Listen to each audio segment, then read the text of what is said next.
that on January the 5th, 2024, at approximately 9:49 a.m., there's text messages that are exchanged between Ms. Merchant and Mr. Bradley. And the text messages go like, just date, and that's from Ms. Merchant.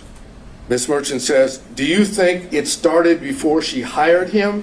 Bradley, who we now know from Defense Exhibit 39, has been texting with Ms. Merchant for a number of months.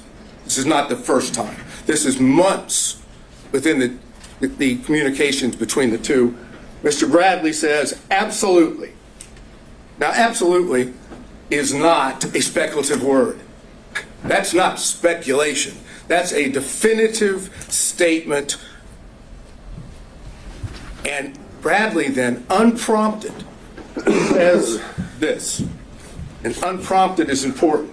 It started when she left the DA's office and was a judge in South Fulton. It goes on, Ms. Merchant says, she liked it started when she left the DA's office with the appropriate emoji or whatever one would call it to say it was liked. And then Mr. Bradley say they met at the municipal court CLE conference. Again, unprompted. He's now definitively telling Ms. Merchant when this relationship started. Ms. Merchant says, that's what I figured when he was married. And then Ms. Merchant says, and we're now talking about a couple hours later, she texts and says, upon information and relief, Willis and Wade met while both were serving as magistrate judges and began a romantic relationship at that time. And Mr. Bradley responds, no, municipal court. Thank you. Doesn't say it didn't start then. He doesn't suggest that she's wrong, other than magistrate court municipal. Now we have that, and it's in evidence. And what does Bradley do?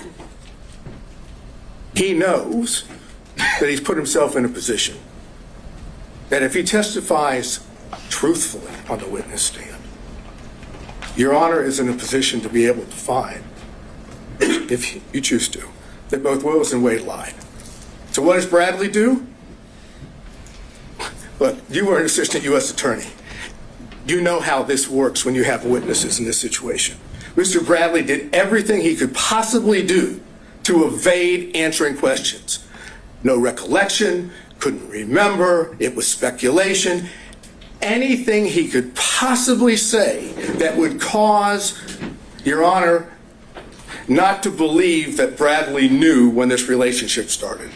I suggest they were clear-cut lies, and the truth is in Defense Exhibit 26. And so if we take that view, that he thoroughly impeached himself, that he did not give truthful conduct, what's left standing? Generally, you would see someone who's impeached, perhaps we have some kind of core that you could point back to and say that's the time he was telling the truth. In these text messages, is it ever definitively shown how he knew this and that he actually did know it, other than in just a assertion outright? Absolutely. Usually, if a state has a witness that goes sideways, they've got him locked in. They've sat down with a detective and got a full statement. We don't have that here. Well, what you have is a text message, which is a prior statement of Bradley that he did on his own, that was not given to him by someone else.